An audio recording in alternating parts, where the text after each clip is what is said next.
before we get to questions, and I will let you know when I'm going to turn the recording off as well. So I'm also going to share my screen. We've had a little bit of glitchiness with this today. So if at some point I'm talking about something and you don't see it on my screen, please let me know, because that has been part of the problem. So I am just sharing. Give me just a second.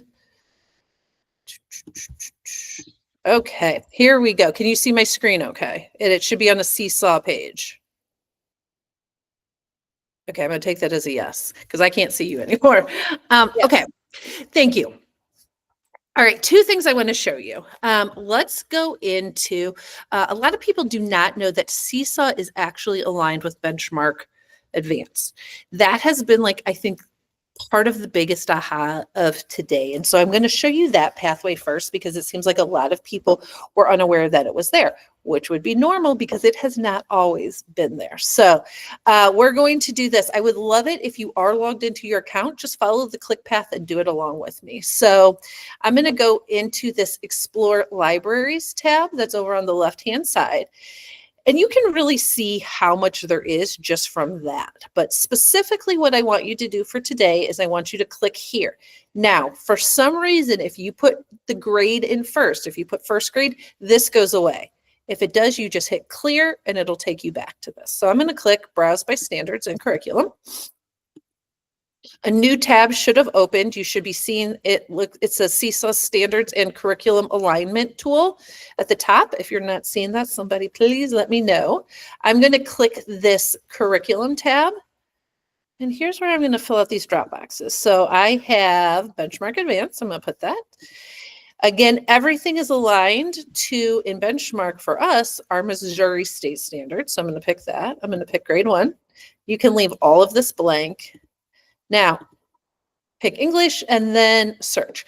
This has been taking a little bit of time today, so I really want you to see what's available for your grade level. So we're going to give it just a second or two to work. If it takes too long, I will take you into one that I have saved.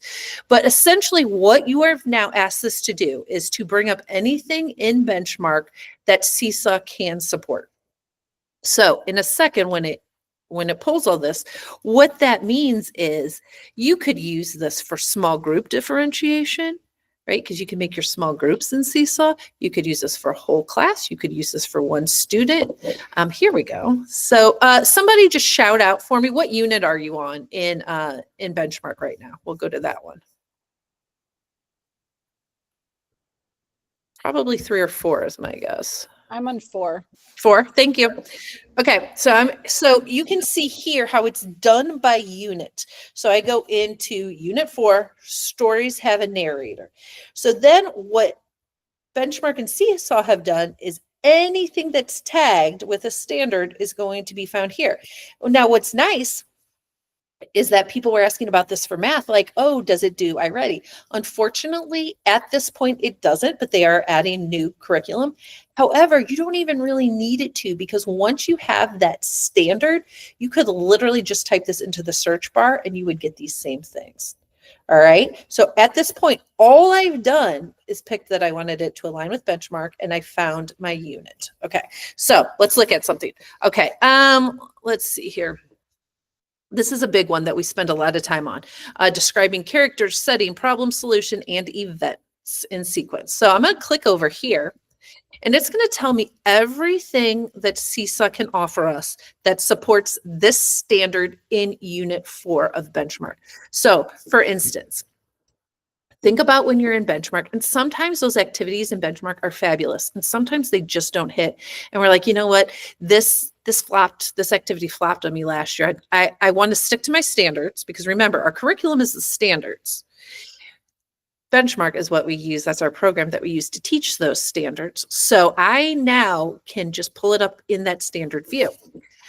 If I go here, I could replace a Benchmark activity with one of these that I find that is better. Or maybe if I have a kid or a group of kids that just isn't ready to kind of tackle that challenge in Benchmark for whatever reason, maybe the reading level's too high. Like, I don't know what that would be, but you could always then use SeeSaw as a backup to find some of that differentiation. So let's click on one of these and see what it looks like. The other thing that I love is it tells you what it is before you click on it. Okay, so there's 15 things. It'll tell you if it's an assessment, if it's a passage that they have to read. Here's a power block. So this is going to help them describe major events in a story. I'm going to just let's go to this first one, assessment. Okay, so the other really nice thing that SeeSaw didn't used to do, but they do, is they have this present to class button now. So we can see exactly what they're doing. Now, why this is good, there's a couple reasons. First of all, if you're currently not using SeeSaw, it's not mandatory, that's okay. But because of all these improvements and changes, you're like, oh, this is something that I want to, spend some time doing. These little activities or potentially like modeling activities will teach your kids how to use SeeSaw as well. So here I could put this up on the board and we could do a few of them together so that the kids get the idea of how it happens. You can see it will read the directions to them. It will also play this story. But then I'm going to get into it. So I'm going to listen and then it's going to ask me like, okay, so who are the main characters? Use details from the story to describe them. But you'll notice here, for a lot of first graders, that might be kind of hard to write about. I'll be honest, when I taught third grade, that was hard for third graders to write about. This, you see the microphone. They're going into this as a voice recording, okay? So, and then there's some questions. You could edit any of this. Here's something about like sequencing. You could edit any of this, but the great thing about this is once the kids complete this, it will grade it for you and collect that data. So you have something that is not only meeting the standard need, you can assign it literally within a minute. Like I have been in classrooms and they've been walking in and we had the wrong thing and had to redo it. Honestly, when you get good at it, 10, 15 seconds, it's not hard to do at all. But then all that grading and stuff doesn't fall on you either. So when we look at that work-life balance, that's when, those things can really, really help us out a little bit. Okay, so once you would assign this, if you liked it, you could choose it. All you do is you pick the class that you're going to assign it to. You're going to do all of this. I do want to point out this. You've heard me say it before. You can do groups within SeeSaw, so you do not have to assign it to the whole class. You're going to fill out all this. You are going to have your standards. Now, right now, these are just Missouri standards. However, if you want it to report to you on even a more specific level of our Lindbergh priority standards, you're going to click all standards. Come over here for Missouri, and you're going to click the updated to. You'll always click the one that has the highest number. That's how SeeSaw likes to do that. You'll do your grades, your subjects right here. Oops. Okay, so now I have all of the Lindbergh priority standards. I could tag these. I'm just making up which ones it is. Do save tags.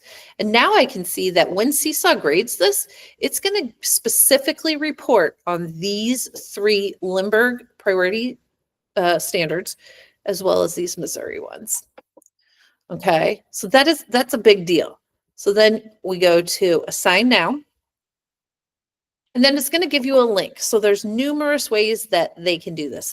Basically, if they could do it by a link, when they go in, if you've assigned it, they're just going to go in and they're going to see it as an assignment. But if for some reason somebody didn't, we could also give them that link and they could get to it.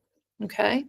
Now this is the part that's a little challenging because I am going to go into a classroom. So I just went back to my home screen. I went in a class. This is, as you can see, a test class.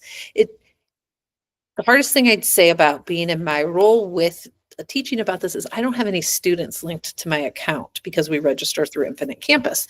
But I want you to use your imagination and I want you to click. If you click on this grade book, this is where all your data is going to be. So you will have 2 options, activities view. If you're in this view, it will tell you maybe the standard this activity that I just had my kids do covered 3 standards. So under that activity, I'm going to see the 3 standards listed with their performance in those 3 standards. Okay, so there will be actual data. I do have access to it, but it is real data. So it's something I don't put on here because a teacher has granted me access in their classroom, but I don't want that on our recorded portion. So I'm happy to show you in person how to take this to the next level. Okay. You could also look at all your data through the standards view. And this is what you would use like when we're getting ready to do progress reports. Standards view is going to be just that. It's going to take that one standard. And then if I've had my kids do 6 SeeSaw activities that address that standard, it's going to give me the data for all 6 of those activities together. Okay. That's where I think this is a time saver. For those of you who know me pretty well, I would not do this if I didn't feel like it was good for teachers and kids. But I just think that there's so many things now that SeeSaw does that it's really, it's worth taking another look. So if you're using it, fantastic. And if you're not using it, now might be the time that you want to, revisit it, at least for an activity or two, and just see how easy that process is. Because we really are, it's taking away not just the double work, to be honest, but once we assign, it goes straight to them. The kids complete it. They send it back to you. When you click that you're ready, it grades it and posts that, and then it's done. That same time on our end to do all those things would be significant. I want to give you one like parting gift. I keep calling this for people because it's a pretty cool thing, and this would be something that would be great with a sub or for morning work or early finishers. If you go back and click on your Explore library, hopefully that's where it took you to on mine. It looks like it's still sharing. So, and this is for any grade level, and this is all year round. So like they have one for every single month. So if you click on December Classroom Dailies, and then you're going to pick your grade, you can see things. It will give you an activity for every single day of the week. I'm not saying you do these 5 days a week, but what I like to do is I like to look through the weeks and be like, okay, let's see, what are some ones that are really supporting the work that we're doing? Okay, maybe I do this story elements one. All right, this is an activity. But these are just very quick little things. Again, great for early finishers, great for morning work, great for kids who just need a little additional. But you can see a lot of it is math related, and it will start to do some spiral review for you. Okay, so like here, they're practicing their math fluency. Here's an SEL one where they're talking about, identifying feelings. Here's a journal. Like this is a year journal. If you have your kids write, this might be kind of a fun way because they could use videos, they could use drawings, they can use all of that in there. So you get the idea. These are just little bonus activities, really great to pull out in a pinch. Also, when you have a sub, something like this is fantastic. You can assign it to your kids. It's done. And you have a quality activity that you're still going to be able to pull data on that they're going to be very independent with. Okay. So with that, I'm going to stop my sharing. I'm going to go back over here. I'm also turning off the recording.